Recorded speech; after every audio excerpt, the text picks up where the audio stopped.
உள்ளத்தில் பொதிந்திட அழைக்கின்றார். திருப்பலி வாருங்கள்.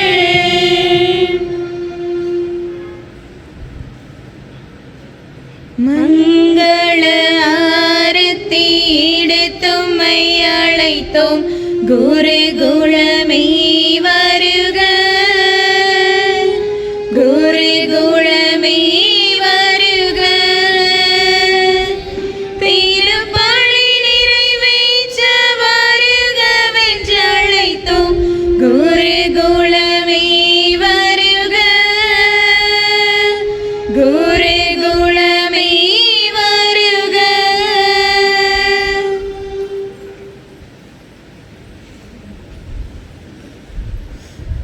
மங்கள ஆரத்தி எடுத்தும்மை அழைத்தோம்.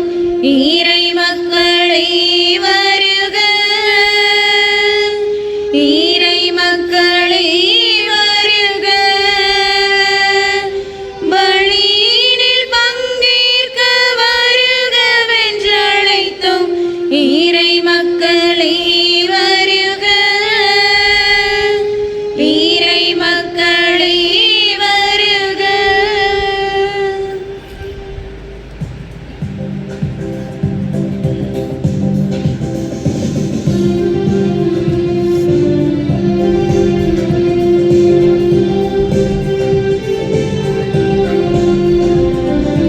உம்மை தேடி உமதருள் வேண்டி தாகம் கொண்டேன் நான். உயிர் தந்த உம் உருவினிலே கலந்து மகிழ்வேன் நான். உம்மை தேடி உமதருள் வேண்டி தாகம் கொண்டேன் நான். உயிர் தந்த உம் உருவினிலே கலந்து மகிழ்வேன் நான். அழிவில்லா வார்த்தையால் வாழ்ந்திடுவேன்.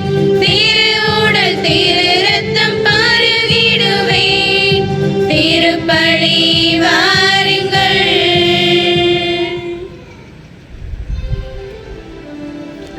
தந்தை மகன் தூயாவியாரின் பெயராலே ஆமென். நம் ஆண்டவராகிய இயேசு கிறிஸ்துவின் அருளும் கடவுளின் அன்பும் தூயாவியாரின் நட்புறவும் உங்கள் அனைவரோடும் இருப்பதாக. உம் ஆன்மாவோடும் இருப்பதாக.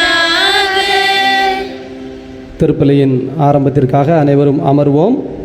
தூய அசிசி நகர் பிரான்சிஸ் அவருடைய விழாவை நாம் இன்று சிறப்பு செய்கிறோம். எனவே அவர் குறித்த செய்தியை, அவர் குறித்த வாழ்வியல் ஆதாரங்களோடு இந்த திருப்பலியை நாம் ஆண்டவருடைய பாதத்திலே ஒப்பு கொடுக்க இருக்கிறோம்.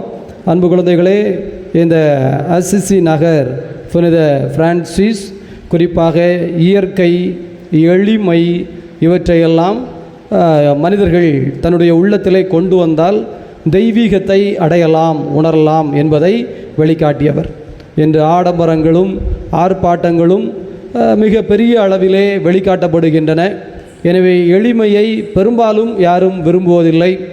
இரண்டாவது, ஏதோ மனிதர்கள் அமைதியை விரும்புவதில்லை. ஆனால் அமைதியின் தூதனாக என்னை மாற்றும் இந்த உலகத்திலே அமைதியை கொண்டு வர வேண்டும் என்று பெரிய பெரிய ஆன்மீக தத்துவங்களை எளிய விதத்திலே, ஒரு விலங்கை பார்த்து என்னுடைய சகோதரனே அல்லது என்னுடைய சகோதரியே என்று சொல்ல முடியும் என்றால், இயற்கையில் இருக்கிற இந்த மரம் செடி கொடைகளை பார்த்து, வானத்து நட்சத்திரங்களை பார்த்து உறவு சொல்லி அழைக்க முடியும் என்றால், நாம் எவ்வளவு ஒரு மேன்மையை நோக்கி நகர முடியும் என்பதெல்லாம் அவருடைய வாழ்வியல் தன்மை. எனவே தயவு செய்து இந்த தொடக்கத்தை உள்வாங்கி இந்த திருப்பலியை நாம் ஆண்டவருக்கு ஒப்புக் கொடுக்க தயாராவோம்.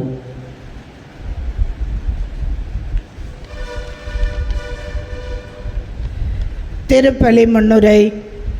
இறை இயேசுவின் அன்பிற்குரிய சகோதர சகோதரிகளே, இன்று திரு அவையானது அசிசி நகர் புனித பிரான்சிஸ் அவர்களின் திருவிழா திருப்பலிக்கு நம்மை அன்புடன் அழைக்கிறது. இப்புனிதர் இத்தாலியில் அசிசி நகரில் 1182ஆம் ஆண்டு பிறந்தார். இவருடைய தந்தை மிகப்பெரிய செல்வந்தர். ஆகவே நம் புனிதர் ஆடம்பர வாழ்வு வாழ்ந்தார். பிரான்சிஸ் 1201இல் பெருஜியாவுக்கு எதிரான போரில் இராணுவ வீரராக களம் கண்டு கைதாகி சிறையில் அடைக்கப்பட்டார். சிறையில் இருந்தபோது ஆன்மீகத்தில் தெளிவு பெற்றார். ஏழைகளுக்கு உதவி செய்ய முன்வந்தார். இவர் ஆலயம் ஒன்றில் ஜெபித்து கொண்டிருந்தபோது இயேசு காட்சி கொடுத்து, எனது ஆலயம் பழுதடைந்து உடைந்துவிடும் நிலையில் உள்ளது, இதனை நீ பழுதுபார் என்றுரைத்தார். இப்போது புனித பிரான்சிஸ் அசிசியாரின் இறை அழைத்தல் நிகழ்வினை நேரடியாக காண்போம். ஒரு நாள் பிரான்சிஸ் தனது நண்பர்களோடு ஸ்போர்ட்லே என்ற ஊருக்கு போருக்கு செல்கிறார். அப்போது அங்கு உடல்நிலை சரியில்லாத நிலையில் சற்று ஆழ்ந்த தூக்கத்தில் இருந்தபோது ஆண்டவரின் குரலினால் எச்சரிக்கப்பட்டு விழித்தார். ஆண்டவர்,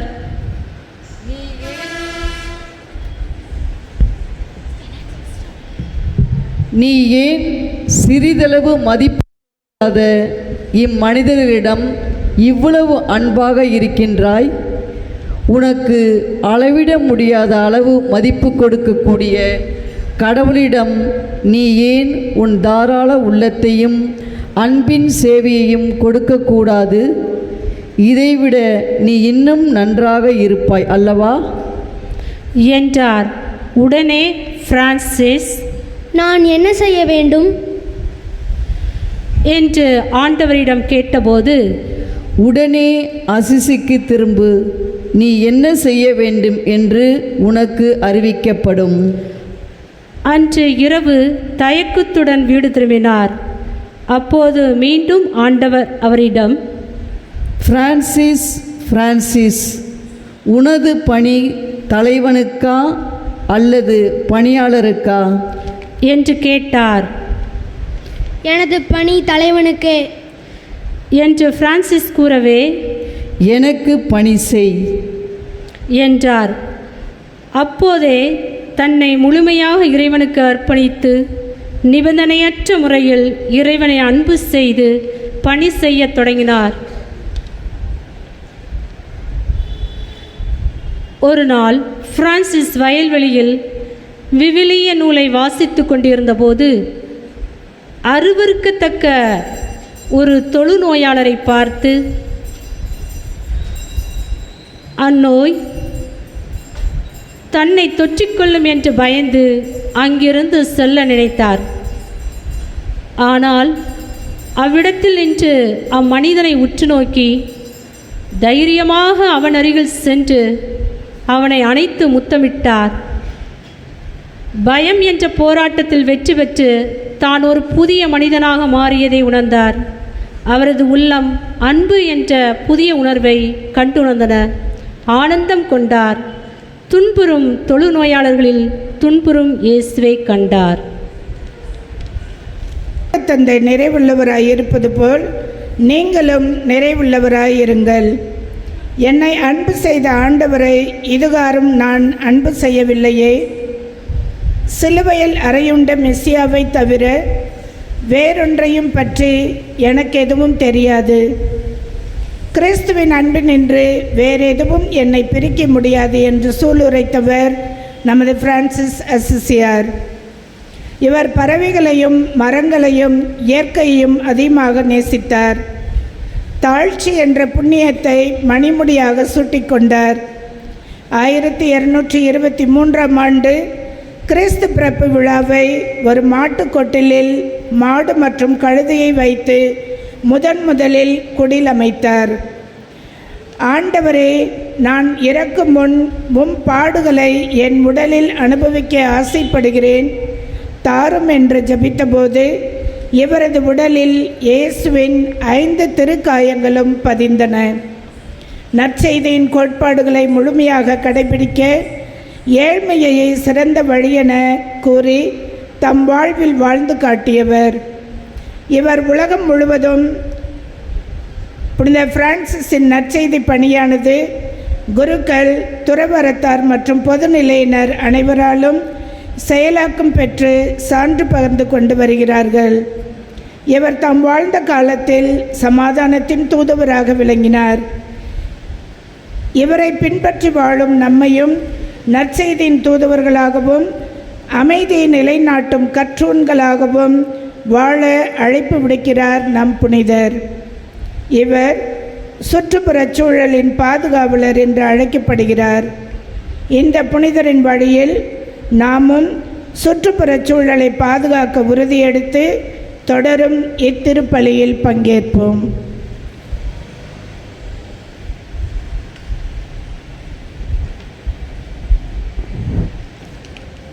இத்திருப்பலியில் நம்மோடு இணைந்து சுரண்டையை சார்ந்த மரியதாசன், ஆக்னஸ் மேரி குடும்பத்திற்கு இறைவன் செய்த நன்மைகளுக்கு நன்றியாகவும், இன்று தனது 10வது பிறந்த நாளை கொண்டாடுகிற ஜோவினை இறைவன் நிறைவாக ஆசீர்வதிக்க வேண்டும் என்றும், படிப்பு ஞானத்திலே சிறந்து விளங்க செய்ய வேண்டும் என்றும் ஒப்பு கொடுத்து ஜெபிக்கிறார்கள். சுரண்டை லூர்து அருள்ராஜ் குடும்பத்திற்கு இறைவன் இதுவரை செய்த எல்லா நன்மைகளுக்கு நன்றியாகவும், குடும்பத்திலே தேவ சமாதானம் நிலைத்திருக்க வேண்டும் என்றும், பேரக்குழந்தைகளுடைய நன்மைக்காகவும், பத்மாவதி என்கின்ற அருள் ஃபாத்திமா இவருடைய ஆன்ம இளைப்பாற்றிக்காகவும் சிறப்பான முறையிலே ஒப்பு கொடுத்து ஜெபிக்கிறார்கள். சுரண்டை சார்ந்த வியாகம்மாள் குடும்பத்திற்கு திரு இருதய அரசர் வழியாக இறைவன் செய்த எல்லா நன்மைகளுக்கு நன்றியாகவும் இந்த பலியை ஒப்பு கொடுத்து ஜெபிக்கிறார்கள். சுரண்டை சார்ந்த புஷ்பா வினோ குடும்பத்திற்கு இறைவன் செய்த நன்மைகளுக்கு நன்றியாகவும், தொடர்ந்து தேவ ஆசீர்வாதம் குடும்பத்தில் நிலைத்திருக்க வேண்டும் என்பதற்காகவும், கிறிஸ்துவில் மரித்த மரிய ராஜரத்தினம், அகஸ்டின், தாமஸ் இவர்களது ஆன்ம இளைப்பாற்றிக்காகவும் ஒப்பு கொடுத்து ஜெபிக்கிறார்கள். மேலும் இந்த நாளை சிறப்பான முறையிலே நம்முடைய பிரான்சிஸ் அசிஸ்டருடைய திருவிழாவை FSM அருள் சகோதரிகள் மற்றும் பிரான்சிஸ்கான் 3ஆம் சபையினில் உள்ள அனைத்து குடும்ப உறுப்பினர்களும் ஒப்பு கொடுத்து ஜெபிக்கிறார்கள். உடலுள்ள சுகத்திற்காகவும், குழந்தைகளுடைய படிப்பு நன்மைக்காகவும், செய்கின்ற தொழிலிலே முன்னேற்றம் காண வேண்டும் என்பதற்காகவும் ஒப்பு கொடுத்து ஜெபிக்கிறார்கள். ஆண்டவருடைய அன்பு நிறைந்த குழந்தைகளே, நாமும் எழுந்து நின்று இந்த திருவிழா திருப்பலியிலே தெய்வீக அருள் நிரப்பப்பட ஜெபிப்போம். தடையாக இருக்கிற குற்றம் குறைகளை நினைத்து மனவருந்தி மன்னிப்பு கேட்போம். எல்லாம் வல்ல இறைவனிடமும் சகோதர சகோதரிகளே, உங்களிடமும் நான் பாவி என்று ஏற்றுக்கொள்கிறேன். ஏனெனில் சிந்தனையாலும் சொல்லாலும் செயலாலும் கடமையில் தவறியதாலும் பாவங்கள் பல செய்தேன். என் பாவமே, என் பாவமே, என் பெரும்பாவமே. ஆகையால் எப்பொழுதும் கன்னியான புனித மரியாவையும் வானதூதர் புனிதர் அனைவரையும் சகோதர சகோதரிகளை உங்களையும் நம் இறைவனாகிய ஆண்டவரிடம் எனக்காக வேண்டிக் கொள்ள மன்றாடுகிறேன். வல்ல கடவுள் நம் மீது இரக்கம் கொண்டு நம் பாவங்களிலிருந்து விடுவித்து நம்மை நிலை வாழ்வுக்கு அழைத்துச் செல்வாராக. ஆமென்.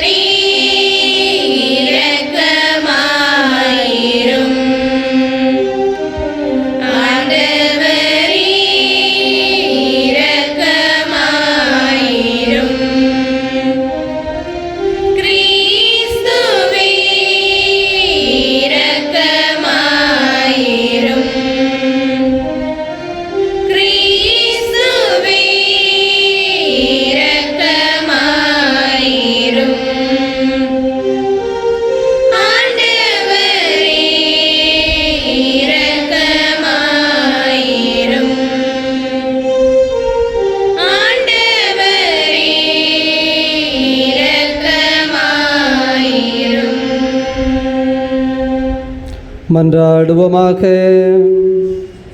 இதய அமைதியே இறைவா, புனித பிரான்சிஸ் ஏழ்மையிலும் தாழ்மையிலும் கிறிஸ்துவை ஒத்திருக்க செய்தீரே. அவரது வழியில் நாங்கள் நடப்பதால் உம் திருமகனை பின்பற்றி பேரின்பம் தரும் அன்பில் உம்மோடு ஒன்றித்திருக்கச் செய்தருளும். உம்மோடு தூயாவியாரின் ஒன்றிப்பில் இறைவனாய் என்றென்றும் வாழ்ந்து ஆட்சி செய்கின்ற எங்கள் ஆண்டவரும் உம் திருமகனுமாகிய அதே கிறிஸ்து வழியாக உமை மன்றாடுகின்றோம்.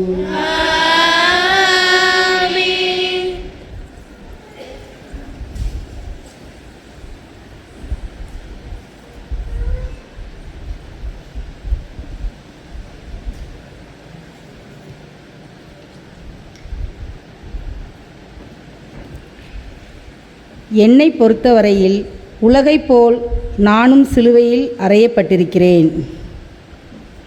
திருத்தூதர் பவுல் கலாத்தியருக்கு எழுதிய திருமுகத்திலிருந்து வாசகம். அதிகாரம் 6 இறை திரு வசனங்கள் 14 முதல் 18 முடிய.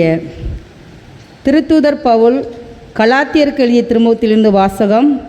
அதிகாரம் 6 இறை திரு வசனங்கள் 14 முதல் 18 முடிய.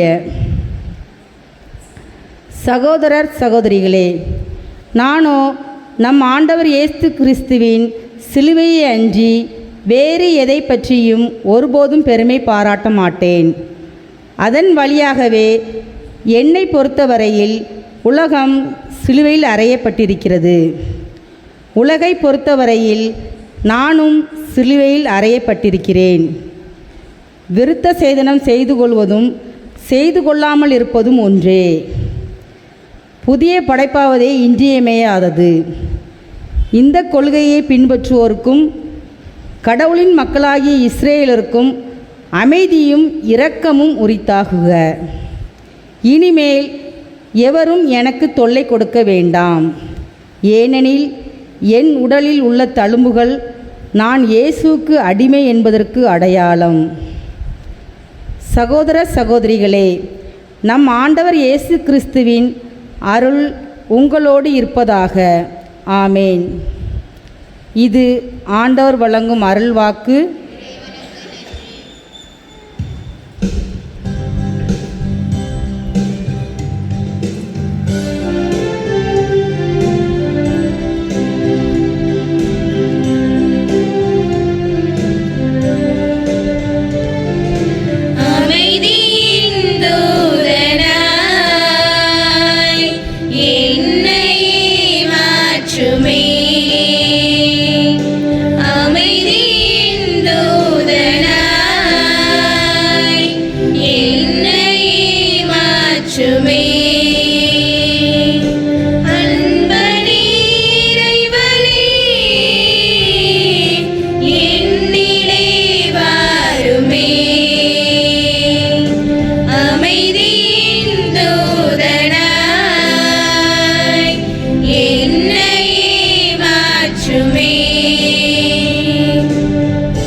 செவி கொடுத்தால் எத்துணை நலம். அல்லேலூயா அல்லேலூயா அல்லேலூயா அல்லேலூயா அல்லேலூயா. ஆண்டவர் உங்களோடு இருப்பாராக. ஆன்மாவோடும் இருப்பாராக. தூய மத்தேயு எழுதிய தூய நற்செய்தியிலிருந்து வாசகம். ஆண்டவரே மாட்சி உமக்கே. தூய மத்தேயு எழுதிய தூய நற்செய்தி 11வது அதிகாரம். ஆண்டவருடைய வார்த்தைகள் 25 முதல் 30 முடிய. அக்காலத்தில் இயேசு, தந்தையே, விண்ணுக்கும் மண்ணுக்கும் ஆண்டவரே, உம்மை போற்றுகிறேன். ஏனெனில் ஞானிகளுக்கும் அறிஞர்களுக்கும் இவற்றை மறைத்து குழந்தைகளுக்கு வெளிப்படுத்தினீர். ஆம் தந்தையே, இதுவே உமது திருவுளம். என் தந்தை எல்லாவற்றையும் என்னிடத்தில் ஒப்படைத்திருக்கிறார். தந்தையை தவிர வேறு எவரும் மகனை அறியார். மகனும் அவர் யாருக்கு வெளிப்படுத்த வேண்டும் என்று விரும்புகிறாரோ அவருமன்றி வேறு எவரும் தந்தையை அறியார் என்று கூறினார். மேலும் அவர், பெரும் சுமை சுமர்ந்து சோர்ந்திருப்பவர்களே, எல்லோரும் என்னிடம் வாருங்கள், நான் உங்களுக்கு இளைப்பாறுதல் தருவேன். நான் கனிவும் மனத்தாழ்மையும் உடையவன். ஆகவே என் நுகத்தை உங்கள் மேல் ஏற்றுக்கொண்டு என்னிடம் கற்றுக்கொள்ளுங்கள். அப்பொழுது உங்கள் உள்ளத்திற்கு இளைப்பாறுதல் கிடைக்குமாம். என் நுகம் அழுத்தாது, என் சுமை எளிதாயுள்ளது என்றார். ஆண்டவரின் அருள்வாக்கு. கிறிஸ்துவே உமக்கு புகழ். நற்செய்தி வாக்கினால் நம் பாவங்கள் அகல்வனவாக. பெரும் சுமை சுமர்ந்து சோர்ந்திருப்பவர்களே, எல்லோரும் என்னிடம் வாருங்கள், என் நுகத்தை உங்கள் மேல் ஏற்றுக்கொண்டு என்னிடம் கற்றுக்கொள்ளுங்கள். அப்பொழுது உங்கள் உள்ளத்திற்கு இளைப்பாறுதல் கிடைக்கும். ஆம், என் நுகம் அழுத்தாது, என் சுமை எளிதாய் உள்ளது. ஆண்டவருடைய அன்பு நிறைந்த குழந்தைகளே, இப்போ ஒரு விஷயத்தை சிம்பிளாக எடுத்து பாருங்களேன். ஒரு திருமண காரியம் என்பது இன்றைய காலகட்டத்திலே சுமையாய் உள்ளதா அல்லது எளியதாய் உள்ளதா? அல்லது ஒரு வீடு கட்டுகிற காரியம் என்பது இந்த காலத்திலே ஒருவருக்கு மிகப்பெரிய கனவாக இருக்கிறதா அல்லது எளிய காரியமாக இருக்கிறதா? யோசித்து பாருங்கள். இப்படி நிறைய எடுத்துக்கொண்டே போகலாம். ஒரு வேலையின் காரியமாக இருக்கட்டும், படித்துவிட்டு வேலை கிடைப்பது என்பது எவ்வளவு கடினமாக இருக்கிறது, சுமை, பெரும் சுமையாக இருக்கிறது. குழந்தைகளை வளர்ப்பது, ஒரு 5 குழந்தை 6 குழந்தை என்று பெற்றுக்கொள்ள யாராவது இன்றைக்கு சம்மதிக்கிறார்களா? ஒரு குழந்தையே சுமை, 2 3 குழந்தை என்றால் அதுவே பெரும் சுமை. 6 7 8 யோசிப்பதற்கே வழி இல்லை. ஆனால் இதெல்லாம் ஒரு குறிப்பிட்ட ஒரு 20 30 ஆண்டுகளுக்கு முன்னால் எப்படி இருந்தது? ஏன் அது பெரும் சுமையாய் இல்லை? ஆனால் இப்போது இதோ களைத்து போகிற அளவிற்கு, பெரும் சுமை சுமர்ந்து சோர்ந்து போகிற அளவிற்கு இது எல்லாம் ஏன் சுமையாய், பெரும் சுமையாய் மாறிவிட்டது? கடவுள் அப்படி படைத்தாரா? அதைத்தான் இந்த அசிசியாருடைய திருவிழாவிலே தாய் திருச்சபையானது சிந்திப்பதற்காக நமக்கு கொடுத்திருக்கிறது. பிரியமானவர்களே, கடவுளின் படைப்பில் என் சுமை உங்களுக்கு எளிதான சுமை. ஒரு திருமணம் என்பது ஒரு ஆணும் பெண்ணும் இணைந்து குடும்பமாய் உறவாய் வாழ்ந்து அடுத்து வருகிற சந்ததியை உருவாக்க வேண்டும், அவ்வளோதான், ரொம்ப எளிது. ஆனால் இதிலே சமுதாயம் வரதட்சணை என்கின்ற ஒன்றை உள்ளே கொண்டு வருகிறது. ஒரு திருமணம் என்பது கௌரவம் என்கின்ற இன்னொன்றை கொண்டு வருகிறது. அதில் எல்லோரும் காணுகிற விதத்திலே ஒரு ஆடம்பரம் என்பதை உள்ளே கொண்டு வருகிறது. இப்போது அது பெரும் சுமையாய் மாறுகிறது. பிரியமானவர்களே, ஒரு வீடு என்பது குடியிருக்க வேண்டும். வெயில் அடித்தால் காயக்கூடாது, மழை பெய்தால் நனையக்கூடாது, சுகமாய் ஒதுங்குவதற்கு இருக்க வேண்டும், அவ்வளவுதான். ஆனால் ஒரு வீடு என்பது பால் காய்ப்புக்கு அழைக்கிற பொழுதே யோசிக்கிறோம், வருகிறவர்கள் எல்லோரும் இதை பற்றி என்ன சொல்வார்கள். கட்டுகிற பொழுதே தீர்மானிக்கிறோம், வந்தவர்கள் வியந்து பார்க்க வேண்டும், பெருமையாய் பேச வேண்டும். அங்கே ஒரு பெருமை வருகிற பொழுது அது சுமையாய் மாறுகிறது. இது கல்விக்கு, மருத்துவத்திற்கு, எல்லாவற்றிற்கும் நீங்கள் எடுத்துக்கொள்ளலாம். நல்ல மருத்துவம் தான், ஆனால் எளிய இடத்தில் கிடைத்தால் அது மதிப்பு பெறுவதில்லை. எந்த ஆஸ்பத்திரியில் சேர்த்துருக்கிறீங்க? அங்கேயா? இவ்வளோ பணம் இருக்குது, இவ்வளோ வசதி இருக்குது, ஏன் அங்கே போகலை? ஏன் இங்கே நல்லா பார்க்குறாங்களே? என்ன நல்லா பார்க்காங்க? 2000 ரூபா ஃபீஸ் வாங்குறான், அங்கே போனால் 2 லட்ச ரூபா ஃபீஸு. அப்பா எப்படி கவனிச்சாங்க தெரியுமா? 2 லட்சம் ரூபா ஃபீஸ் கொடுத்து ஆஸ்பத்திரியில் வச்சு கவனிச்சாங்க. மருத்துவம், கல்வி, எந்த ஸ்கூலில் பிள்ளை படிக்குது, எத்தனாம் கிளாஸ் படிக்குது, இந்த ஸ்கூலா, ஏன் இப்படி சீப்பா? ஆண்டவருடைய அன்பு குழந்தைகளே, சுமை பெரும் சுமையாய் மாறுகிற கட்டம் எளிமையை மறந்த கட்டம். இயல்பை, இயற்கையை நாம் மறந்து அதை தாண்டி இங்கே ஏதேதோ காரியங்களை உள்புகுத்தி கொண்ட கட்டம். அதனால் இன்றைக்கு மனிதனுடைய வாழ்க்கை பெரும் சுமையாகிவிட்டது. அசிசியாருடைய வாழ்க்கை ரொம்ப அழகான. இன்றைய முதல் வாசகத்திலே பவுலடிகளார் கலாத்தியருக்கு எழுதின திருமுகத்தில் அதை இன்னும் அழுத்தமாய் சொல்லுகிறார். ஆன்மீகம் என்பது கூட இன்றைக்கு பெரும் சுமையாய் மாறிவிட்டதை நாம் பார்க்கின்றோம். ஒரு திருவிழா வந்துவிட்டது என்று சொன்னால் ஒரு வீட்டிலே எவ்வளவு செலவு? திருவிழா என்பது மகிழ்ச்சி, உற்சாகம், நிறைவு வர வேண்டும். ஆனால் அதற்கு எடுக்கப்படுகிற உடைகள், ஒரு திருவிழாவை கொண்டாடுவதற்கு நாம் எடுக்கின்ற முயற்சிகள் பெரும் சுமையாய். ஆன்மீகத்தில் கூட. ஆனால் பவுலடிகளார் கலாத்தியருக்கு எழுதிய திருமுகத்தில் சொல்லுகிறார், ஆன்மீகத்தின், யூத ஆன்மீகத்தின் மையம் விருத்த சேதனம். அவ்வளவுதான்.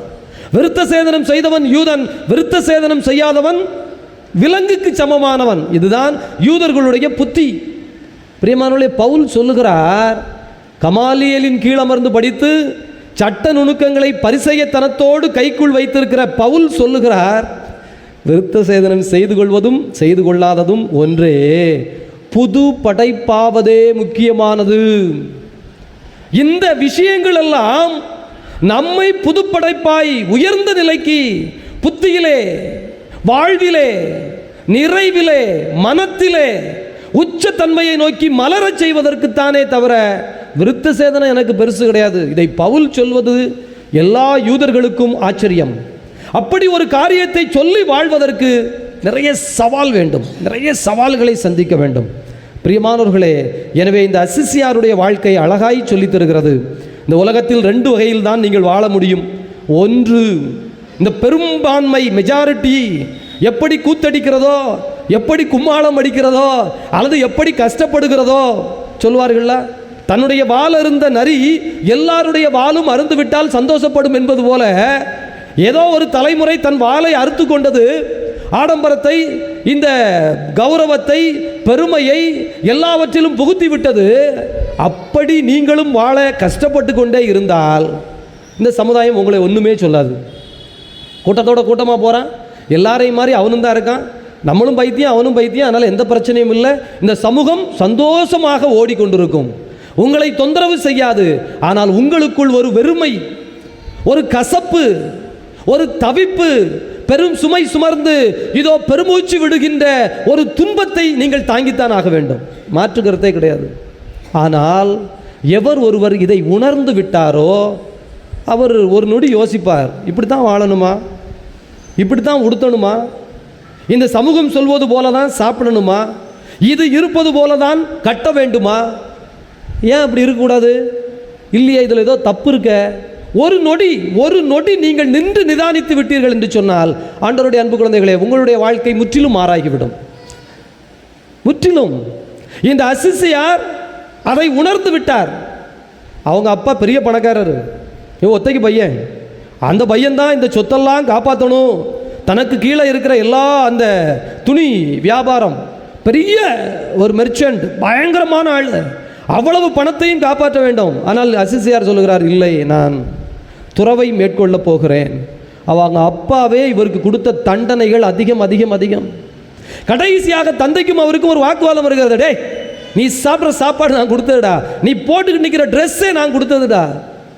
அவர் அந்த உடையை களைகிற பொழுது அந்நகரத்தின் ஆயர் ஓடி வந்து அவரை அரவணைத்து கொண்டு, என் அன்பு குழந்தாய், இந்த நிமிடம் நீ கடவுளின் பிள்ளையாய் மாறிவிட்டாய். அந்த மன உறுதிப்பாடு இல்லை என்றால் எளிமையாய் வாழ்வதெல்லாம் சாதாரண காரியம் அல்ல. ஆன்மீகத்தின் பண்புகளை, ஆசீர்வாதத்தின் பண்புகளை, நிறைவின் பண்புகளை வாழ வேண்டும் என்றால் உள்ளுக்குள் அவ்வளவு உறுதித்தன்மை வேண்டும். எத்துணை பேர் என்ன சொன்னாலும் சரி, நான் உண்மையை உணர்ந்தேன், இறைவன் என்னை தொட்டார், ஆசீர்வாதம் நிற்கிறது, இந்த உலகமே காரி துப்பினாலும் என்னால் நடந்து போக முடியும். கல்வாரி மலை வரை இந்த உலகமே கல்லெடுத்து எறிந்தாலும் அசராமல் போக முடியும். அதெல்லாம் ஒரு ஆசீர்வாதத்தினுடைய பயணம். எனவே கடவுள் படைத்த இந்த வாழ்க்கை எளிமையாய் இனிமையாய் வாழ்வதற்குரியது. இதோ இந்த மரம் செடிகொடிகளோடு நீங்கள் உறவு கொள்ள முடியும். எல்லா விலங்குகளையும் நீங்கள் சகோதரன் சகோதரி என்று அழைக்க முடியும். அமைதியின் தூதராய் வாழ முடியும். அதற்கு தேவை ஒன்றே ஒன்றுதான், உறுதிப்பாடு, கன்விக்ஷன் என்று சொல்லுகிறார்கள். இதைத்தான் வாழ்வேன், வாழ்ந்துவிட்டு சாவேன். ஆனால் நீங்கள் செத்த பிறகும் தலைமுறைக்கும் உங்களை பற்றி பேசும். எதுக்குப்பா வம்பு? கூட்டத்தோட கூட்டமாக ஓடுவோம்னா எப்படியோ அடிபட்டு மிதிப்பட்டு வாழ்ந்து செத்து போவோம். கூட்டத்தோட கூட்டமாக நம்மளும் காணாமல் போவோம். 2 வகையான வாழ்க்கை முறை அசிசியார் தேர்ந்தெடுத்த வாழ்க்கை முறை. இத்தகைய சிறந்த வாழ்க்கை முறை, எளிய சுமைக்குரிய வாழ்க்கை முறை. அவரும் நிறைவாக வாழ்ந்தார். அவரை தியானிப்பவர்களும் இன்றைக்கு நிறைவாக வாழ்கிறார்கள். எனவே அருமையான ஒரு திருவிழா. நம்முடைய அருள் சகோதரிகளும் இந்த பிரான்சிஸ்கன் 3ஆம் சபையும் இதை சிறப்பு செய்கிறார்கள். உண்மையிலேயே பெரிய காரியம். எனவே தொடர்ந்து ஆண்டவருடைய ஆற்றலையும் வல்லமையும் பெற்று வாழ்வோம். ஆமென். எழுந்து நின்று விசுவாசிகள் மன்றாட்டை நாம் இப்போது ஜெபிக்க இருக்கிறோம். ஆண்டவருடைய அன்பு நிறைந்த குழந்தைகளே, கேளுங்கள் உங்களுக்கு தரப்படும், தட்டுங்கள் உங்களுக்கு திறக்கப்படும் என்று ஆண்டவரே வாக்கு கொடுத்த காரணத்தினால் நம்முடைய மன்றாட்டுக்களை இறை தந்தையை நோக்கி ஜெபிப்போம்.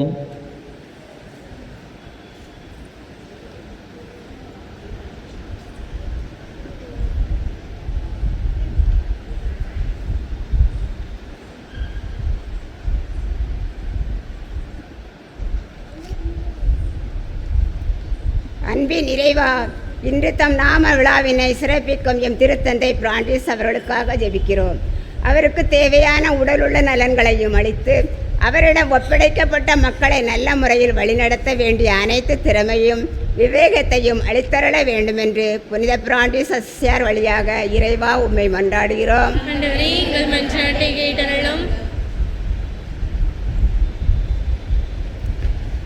தியாகத்தின் ஊற்றே எம் இறைவா, எம் நாட்டுத் தலைவர்கள் தன்னலம் பாராமல் மக்களின் நல்வாழ்வினை கண்முன் கொண்டு சிறப்பான நலத்திட்டங்கள் மூலம் மக்களின் வாழ்வு வளமடைய வேண்டுமென்று இறைவா உம்மை மன்றாடுகின்றோம்.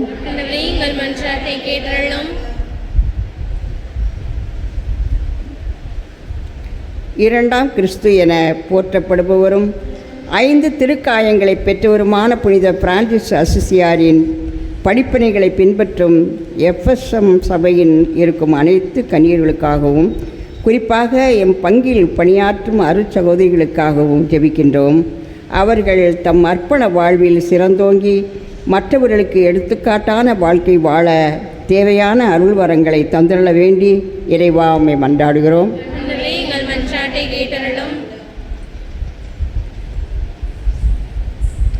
எல்லா வரங்களுக்கும் ஊற்றும் உறைவிடமுமான எம் இறைவா, இந்த நல்ல நேரத்தில் எம் பங்கு தந்தைக்காக ஜெபிக்கின்றோம். அவர்களுக்கு தேவையான உடல் உள்ள நலன்களை கொடுத்து அவர்கள் பங்கு மக்களின் ஆன்மீக நலன்களுக்காக எடுக்கும் எல்லா முயற்சிகளிலும் நிறைவு காண தேவையான நன்மைகளை தந்தருள வேண்டுமென்று இறைவா உம்மை மன்றாடுகிறோம்.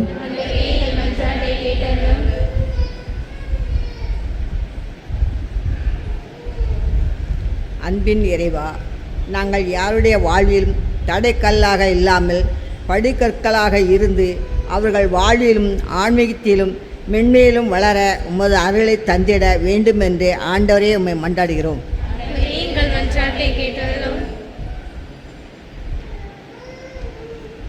அன்பின் இறைவா, சுரண்டை, பிகேபுதூர், பாளை மண்டலம் மற்றும் உலகெங்கும் உள்ள புனித பிரான்சிஸ் அசிசியாரின் 3ஆம் சபையின் உறுப்பினர்களுக்கும் அவருடைய குடும்பங்களுக்காகவும் ஜெபிக்கிறோம். அவர்கள் உமது அன்பிற்கும் சமாதானத்திற்கும் சாட்சிகளாக விளங்கவும் அவர்கள் செய்யும் தொழில் முழு வளர்ச்சி பெறவும் வரங்களை பொழிந்திருள வேண்டும் என்று புனித பிரான்சிஸ் வழியாக மன்றாடுகிறோம். ஆண்டவரே,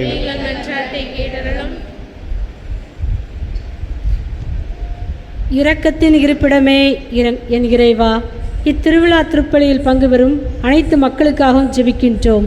உமது வார்த்தைகளை மற்றும் மறைவுரையை கேட்பவர்களாக மட்டும் இராமல் உமது உயிருள்ள வார்த்தைகள் வெளிப்படுத்தும் நல்ல செயல்களை எங்கள் வாழ்வில் கடைபிடித்து உமக்கு உகந்தவர்களாக வாழ தேவையான அருள் வரங்களை எங்கள் ஒவ்வொருவர் மேலும் பொழிந்து காத்தள்ள வேண்டுமென்று இறைவா உம்மை மன்றாடுகிறோம்.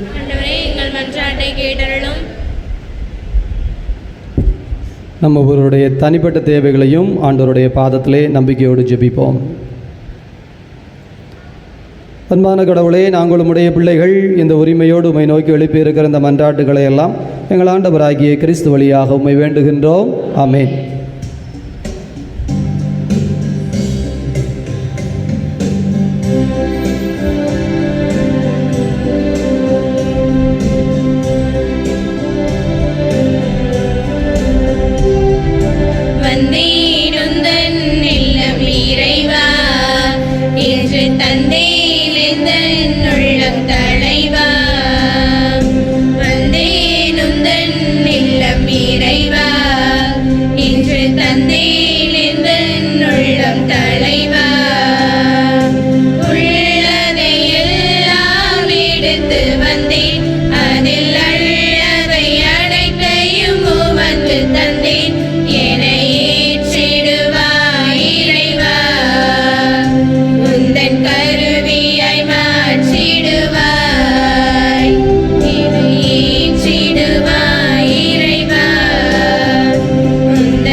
சகோதர சகோதரிகளே, உங்களுடையதும் என்னுடையதுமாக ஒப்பு கொடுக்கப்படுகின்ற இப்பலி எல்லாம் வல்ல தந்தையாக இறைவனுக்கு ஏற்புடையதாகும்படி மன்றாடுங்கள்.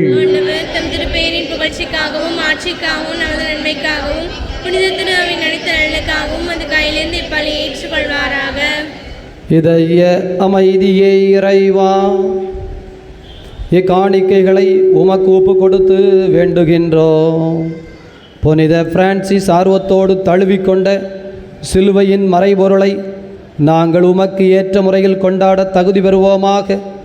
ஆண்டவராகிய கிறிஸ்து வழியாக உமை மன்றாடுகின்றோம். ஆண்டவர் உங்களோடு இருப்பாராக.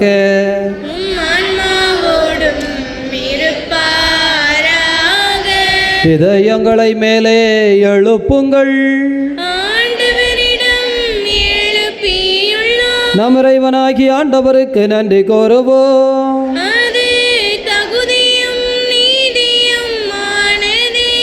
ஆண்டவரே, தூயவரான தந்தையே, என்றும் வாழும் இறைவா, நாங்கள் உமக்கு நன்றி செலுத்துவது எங்கள் கடமையும் மீட்பிற்குரிய செயலும் ஆகும். ஏனெனில் புனித அசிசியாருடைய விழாவில் உமது திரு அவை மகிழ்ந்திருக்க செய்தீர்.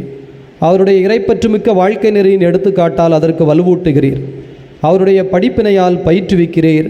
அவருடைய மன்றாட்டால் பாதுகாத்து வருகிறீர். ஆகவே விண்ணகத் தூதரோடு இணைந்து போற்றி புகழ்ந்து அக்களித்து நாங்கள் பாடுவதாவது: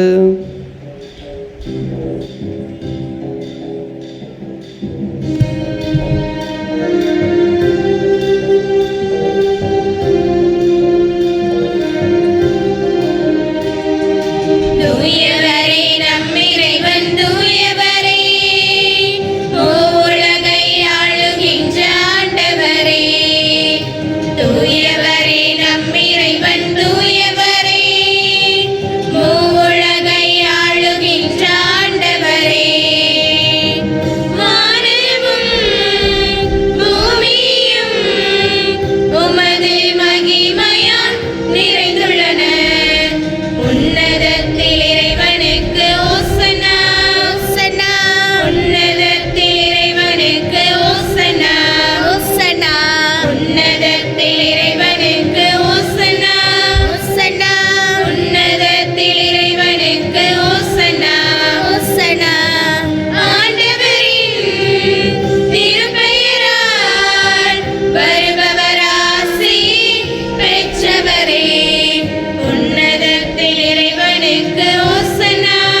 இதய அமைதியே இறைவா, நீர் மெய்யாகவே தூயவர், தூய்மை அனைத்திற்கும் ஊற்று. ஆகவே உம்முடைய தூய ஆவியை பொழிந்து காணிக்கைகளை தூய்மைப்படுத்த உம்மை வேண்டுகிறோம்.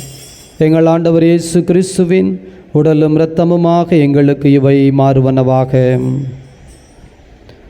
அவர் பாடுபட உளம் கனிந்து தமை கையளித்த போது அப்பத்தை எடுத்து நன்றி செலுத்தி அதை பிட்டு தம் சீடர்களுக்கு அளித்து அவர் கூறியதாவது: அனைவரும் இதிலிருந்து பெற்று உண்ணுங்கள், ஏனெனில் இது உங்களுக்காக கையளிக்கப்படும் என் உடல்.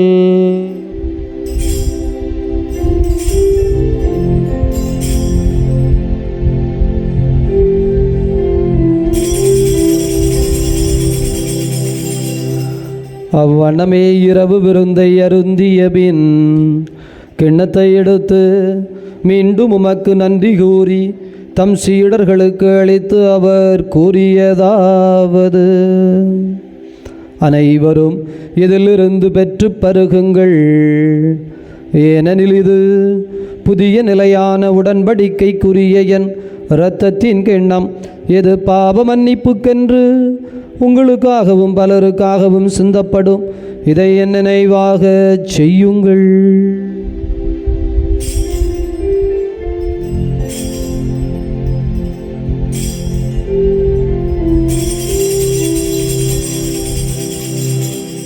நம்பிக்கையின் மறை பொருள்.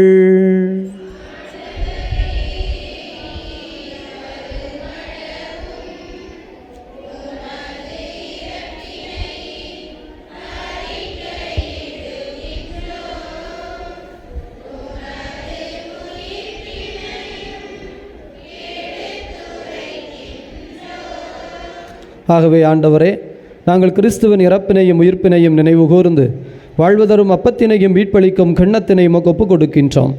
உம் திருமுன் நின்று ஊழியம் புரிய தகுந்தவர்கள் என எங்களை ஏற்றுக்கொண்டீர். எனவே உமக்கு நன்றி செலுத்துகிறோம்.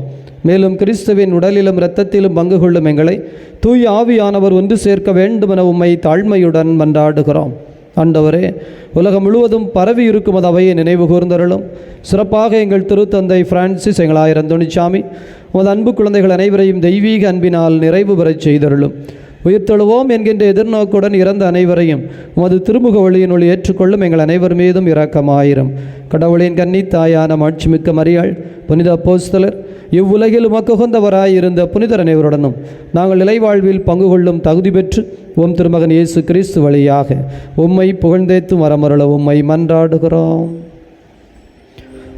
இவர் வழியாக இவரோடு இவரில் எல்லாம் வல்ல இறைவனாகிய தந்தையே, தூயாவியாரின் ஒன்றிப்பில் எல்லா புகழும் ஆட்சியும் என்றென்றும் உமக்கு உரியதே.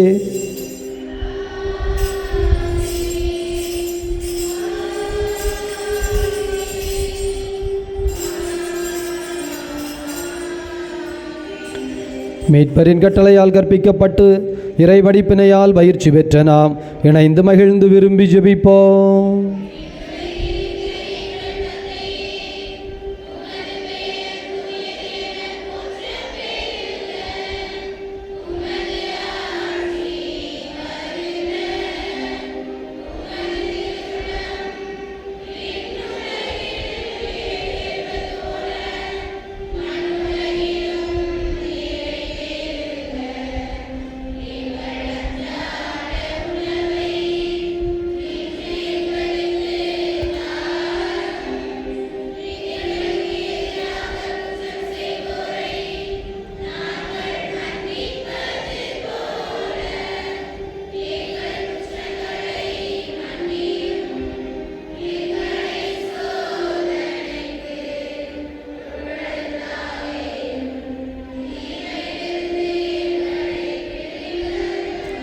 ஆண்டவரே, தீமை அனைத்திலும் இருந்தும் இழித்து எங்கள் வாழ்நாளில் அமைதியை கனிவுடன் அருள உம்மை மன்றாடுகின்றோம்.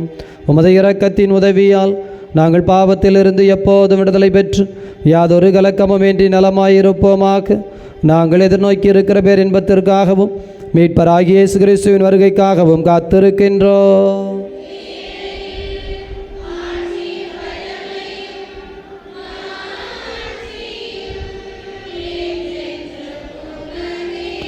ஆண்டவரே இயேசு கிறிஸ்துவே, அமைதியை உங்களுக்கு விட்டுச் செல்கிறேன், என் அமைதியையே உங்களுக்கு அளிக்கிறேன் என்று உம் திருத்தூதர்களுக்கு பொழிந்தீரே. எங்கள் பாவங்களை பாராமல் உமது திரு அவையின் நம்பிக்கையை கண்ணோக்கி அதற்கு அமைதி ஒற்றுமையும் தந்தருள்வீராக. என்றென்று வாழ்ந்து ஆட்சி செய்கின்றவர் நீரே. ஆண்டவருடைய அமைதி உங்களோடு என்றும் இருப்பதாக.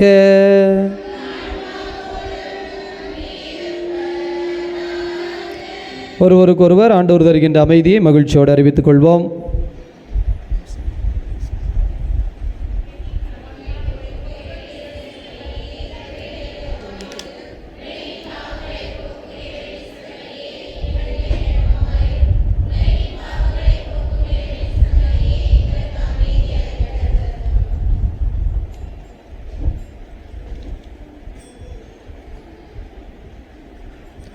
இதோ இறைவனின் செம்மறி, இவரே உலகின் பாவங்களை போக்குகின்ற தெய்வம். இந்த தெய்வத்தினுடைய விருந்துக்கு அழைக்கப்பட்டிருக்கிற நாம் அனைவரும் பேர் பெற்றவர்கள்.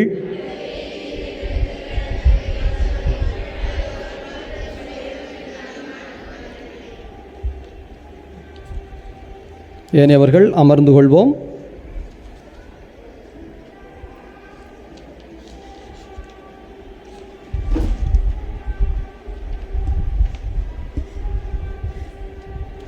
வாக்குறுதியை புதுப்பித்தல். பிரான்சிஸ்கன் 3ஆம் சபை உறுப்பினர்கள் முன்வந்து தங்களது வாக்குறுதிகளை புதுப்பிக்குமாறு அழைக்கின்றோம்.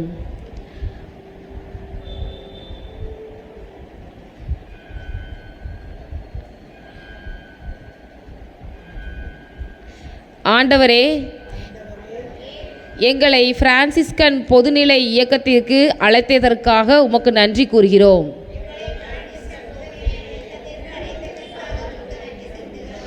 ஒழுங்குகளுக்கு எதிராகவும் நற்செய்தி வாழ்க்கை முறையில் நடக்காமலும்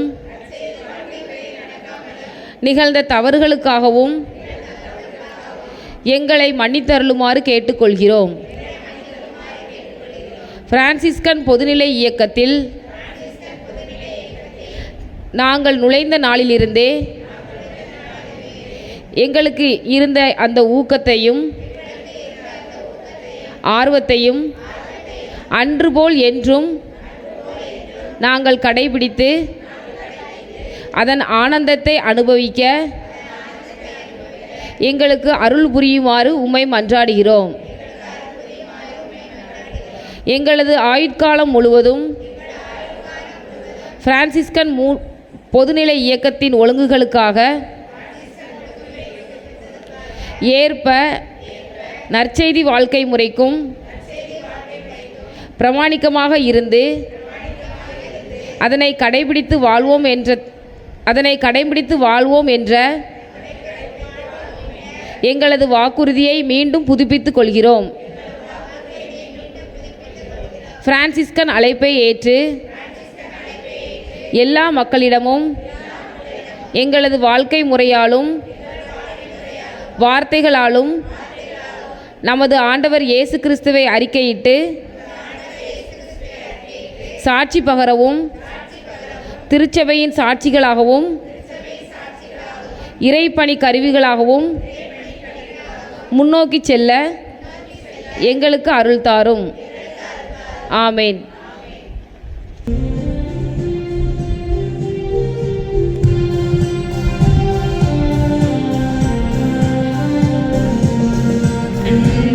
அமுதே கோதுமை மணியே, அருளை இறையே, திராட்சை கொடியே. அன்பே அமுதே கோதுமை மணியே, அருளை இறையே, திராட்சை கொடியே.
தேடி அலைந்தேன் உன்னை தெருவில் கண்டிலேனே பாடி பாடி சோர்ந்தேன் உந்தன் குரலை கேட்டிலேனே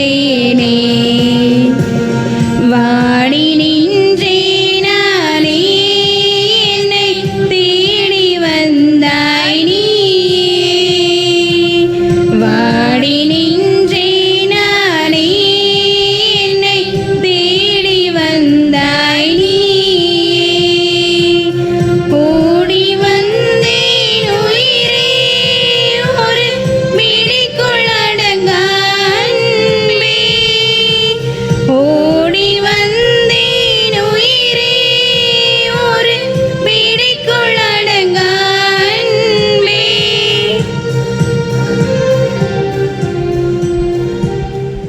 மன்றாடுவோமாக. இதய அமைதியே இறைவாம், உமது திருவிருந்தை உட்கொண்ட நாங்கள் உம்மை புகழ்கின்றோம். புனித பிரான்சிஸில் விளங்கிய அன்பையும் திருத்தூது ஆர்வத்தையும் நாங்கள் பின்பற்றி உமது அன்பின் ஆற்றலை கண்டுணர்ந்து அது எல்லாருடைய மீட்புக்கும் பயன்பெறச் செய்வோமாக. ஆண்டவராகிய அதே கிறிஸ்து வழியாக உமை மன்றாடுகின்றோம். ஆண்டவர் உங்களோடு இருப்பாராக.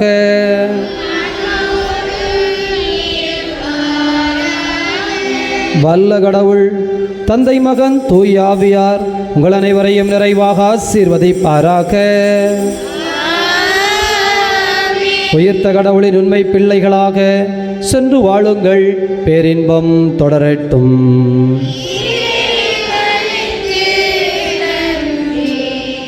அப்படி அமர்வோம். இப்போது சிறப்பாக நன்றி நவிழ்தலும் கேக் வழங்குதலும் நடைபெற இருக்கிறது. பிரியமானவர்களே, 10வது பிறந்த நாளை கொண்டாடி இருக்கின்ற ஜோவினுக்காக நாம் ஜெபித்தோம். அதுபோல் இந்த பிரான்சிஸ்கன் 3ஆம் சபையினருக்காகவும் நாம் சிறப்பாக ஜெபித்திருக்கிறோம். கரவொலி மூலமாக வாழ்த்துக்களை நாம் தெரிவித்துக் கொள்வோம்.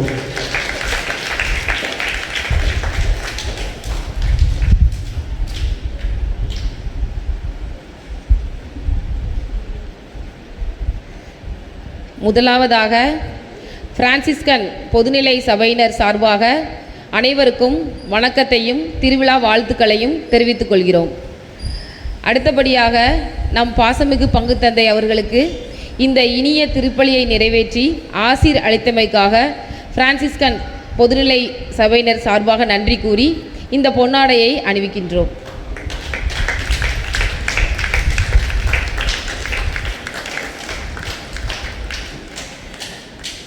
அடுத்தபடியாக இன்று தமது நாம விழாவை கொண்டாடும் நம் அருட்சகோதரிகள் அனைவருக்கும் பிரான்சிஸ்கன் பொதுநிலை சபையினர் சார்பாக நன்றி கூறி நம்முடைய மதர் சிஸ்டர் அருட்சகோதரி ஃபாத்திமா மேரி அவர்களுக்கு இந்த பொன்னாடையை அணிவித்து மகிழ்கின்றோம்.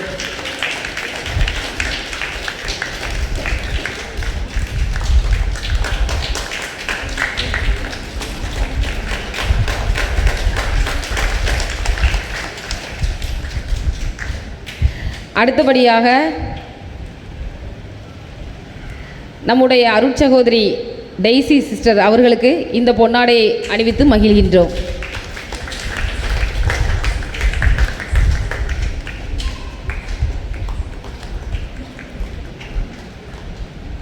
அடுத்தபடியாக அருட்சகோதரி சாரா சிஸ்டர் அவர்களுக்கு இந்த பொன்னாடையை அணிவித்து மகிழ்கின்றோம்.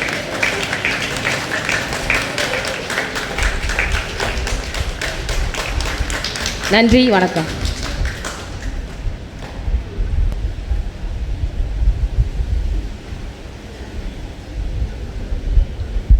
பிரியமானவர்களே, அருள் சகோதரிகள் இந்த நாளை திருவிழாவாக கொண்டாடுகிறார்கள். எனவே அனைவருக்கும் இப்போது இனிப்பு வழங்கப்படும். அமர்ந்த வண்ணம் இறுதி பாடல் பாடப்படும். அனைவரும் இந்த கேக் பெற்றுக்கொள்வோம்.